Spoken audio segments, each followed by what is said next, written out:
Keir Starmer. Keir Starmer. Thank you, Mr. Speaker. And can I begin by joining the Prime Minister in his remarks about Holocaust Memorial Day? This evening, I'll be joining the UK ceremony and lighting a candle to remember the 6 million Jews murdered in the Holocaust, along, of course, with the other genocides and persecutions that have taken place around the world. Mr. Speaker, yesterday we passed the tragic milestone of 100,000 COVID deaths in the United Kingdom. That's not just a statistic. Behind every death is a grieving family, a mum, a dad, a sister, a brother, a friend, a colleague, a neighbour. The question on everyone's lips this morning is why? The Prime Minister must have thought about that question a lot. So can he tell us why he thinks that the United Kingdom has ended up with a death toll of 100,000, the highest number in Europe? Prime Minister. Mr. Speaker, like the right honourable gentleman, I mourn every death in this pandemic, and we share the grief of all those who have been bereaved, Mr. Speaker. And let him be in no doubt, and let the House be in no doubt, that I and the government take full responsibility for all the actions I have taken, we've taken during this pandemic to fight this disease. And yes, Mr. Speaker, there will indeed be a time when we must learn the lessons of what has happened, reflect on them and prepare, Mr. Speaker. I don't think that moment is now, when we are in the throes of fighting this wave of the new variant, when 37,000 people are struggling with COVID in our hospitals. And I think what the country wants is for us to come together as a parliament and as politicians, and to work to keep the virus under control, Mr. Speaker, as we are, and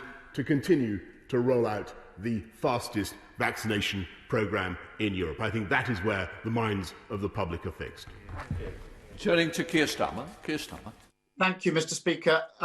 I'm sure the Prime Minister regrets the fact that 100,000 people have lost their lives. The question is why?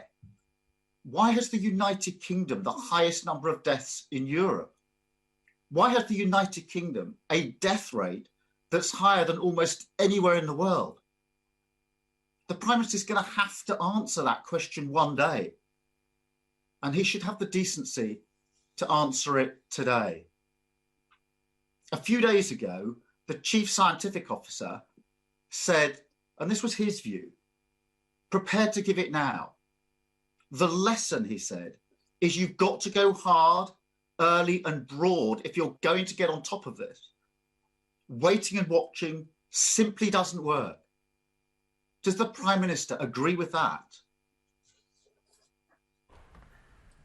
Mr. Speaker, when you have a new virus, and indeed when you have a new variant of that virus of the kind that we have in this country, when you have dilemmas as hard and as heavy as this government has had to face over the last year, I must tell the right honourable gentleman, there are no easy answers. A perpetual lockdown is no answer, Mr. Speaker. But we will continue to do, as I've said to the House, and I've said to you, Mr. Speaker, to do everything we can to roll out our vaccine programme, to give the public the protection that they want and deserve. And as I speak to you today, Mr. Speaker, 6.9 million people in our country have had the vaccine. We're on target, if we can get the supplies, to deliver the target of JCVI 1 to 4, the most vulnerable groups, by the 15th of February.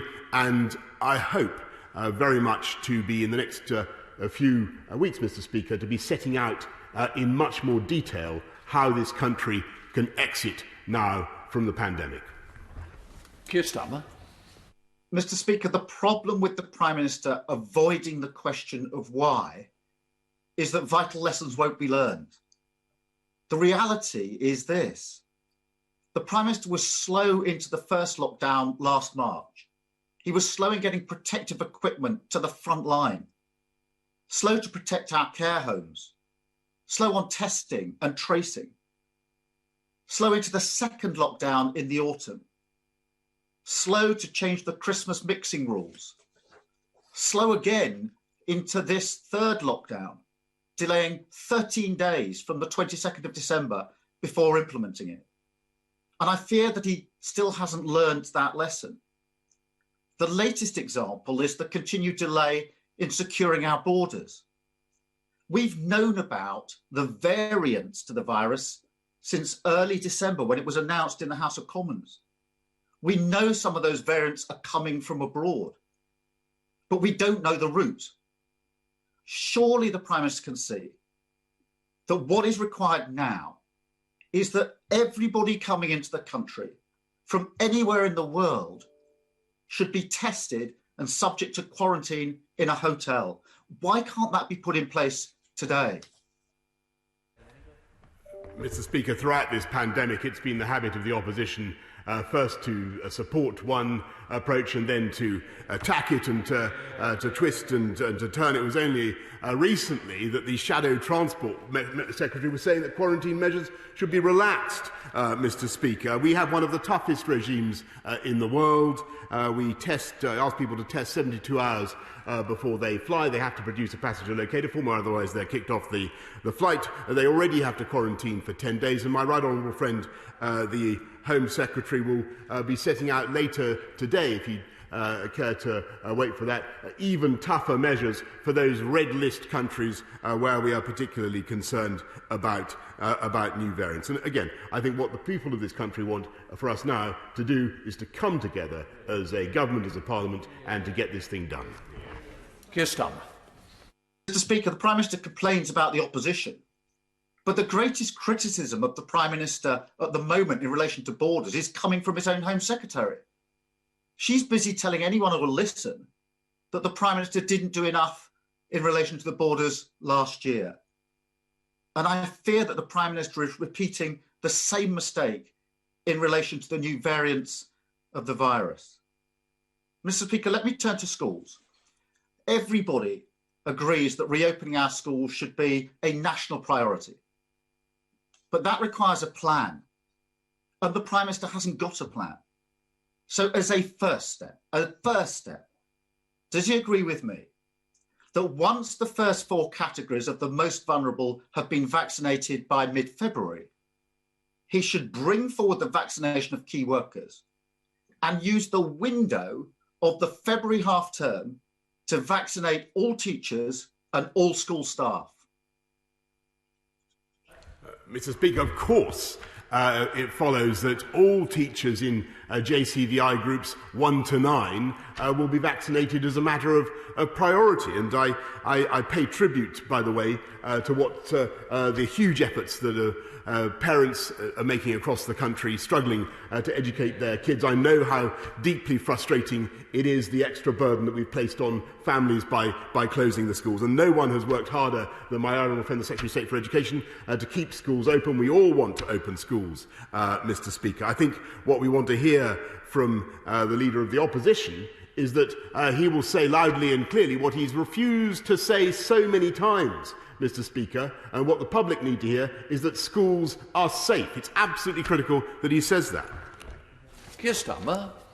I'm sorry, Mr. Speaker, I'm none the wiser as to whether the Prime Minister agrees with me that school teachers and school staff should be vaccinated, taking advantage of the February half term. That's 2 or 3 weeks away. It's a fantastic opportunity. And I'm no wiser as to whether the Prime Minister thinks that's a good idea or a bad idea. In the meantime, the government's got a duty to ensure that every single child can learn from home. Without access to a laptop, a computer, or the internet, that can't happen. The government was challenged on this last summer. It was challenged on it last autumn. And here we are, nearly at the end of January, the best part of a year into this pandemic, and a third of families say they don't have enough laptops or home computers. And over 400,000 children still can't get online at home. Does the Prime Minister realise how angry many families are that he still hasn't got to grips with this? Mr. Speaker, as I said just now, I do fully understand the frustration and impatience of families across the country who are educating their kids at home. And I know how difficult it is. I know how frustrated teachers are with educating remote learning as well. That's why we've provided 1.3 million laptops, Mr. Speaker. That's why we've provided a £1 billion catch-up fund. And I will be making a statement to the House in just a few minutes, Mr. Speaker, setting out what more we propose to do with the reopening of schools and the way forward with schools, and what more we propose to do by way of supporting pupils and teachers and parents, Mr. Speaker, if you will just wait a few minutes. But he's missed his opportunity once again to say what I think people need to hear if we are to get schools to reopen, because that is the best thing for pupils and the best thing for families across the country. I would like to hear from the Leader of the Opposition, in defiance of his union paymasters, I'd like to hear that schools are safe. Don't forget, I just remind the Prime Minister, it's Prime Minister's questions. Keir Starmer. Mr. Speaker, every week the Prime Minister comes with his pre-prepared lines. I think when 100,000 people have died, he should take the time to answer the question. When 1 in 3 families are saying that they don't have enough laptops or computers, his answers are simply not good enough. We're nearly a year into this pandemic. This hasn't happened in the last few weeks, and 1 in 3 families say they don't have the wherewithal to do home teaching, and those children are going without home schooling. That's the question the Prime Minister should be answering. Mr. Speaker, the UK is the first country in Europe to record 100,000 COVID deaths. We also have the deepest recession of any major economy. Our schools are closed and our borders are open. And my biggest concern is that the Prime Minister still hasn't learnt the lessons of last year.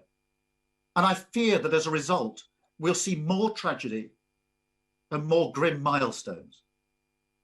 Now, this afternoon, I will be speaking to families who've lost loved ones to COVID.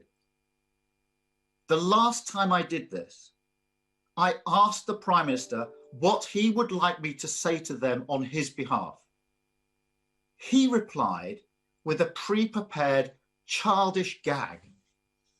I could tell the Prime Minister just how badly that went down with those families when I spoke to them later that afternoon. So I'll ask him again. And I hope this time he'll have the decency to answer them properly. What would he like me to say to those bereaved families on his behalf this afternoon? Prime Minister. Mr. Speaker, I'm grateful to the Right Honourable Gentleman for meeting the families of the bereaved, as I have done, and I know members across the House have done throughout the pandemic. And it's important that we do that. And the message I would give those families is the same that I've given everybody I've met, is that I, of course, deeply personally regret the loss of life, the suffering of their families, Mr. Speaker. But I think the best thing that we can do to honour the memory of those who have died and to honour those who are currently grieving is to work together to bring this virus down, to keep it under control in the way that we are. And, Mr. Speaker, throughout this pandemic, I'm sad to say that the Leader of the Opposition has never failed in his efforts to try to score political points when I think he could be doing just that. And he has twisted and he has turned, and 1 week he calls for tougher border measures after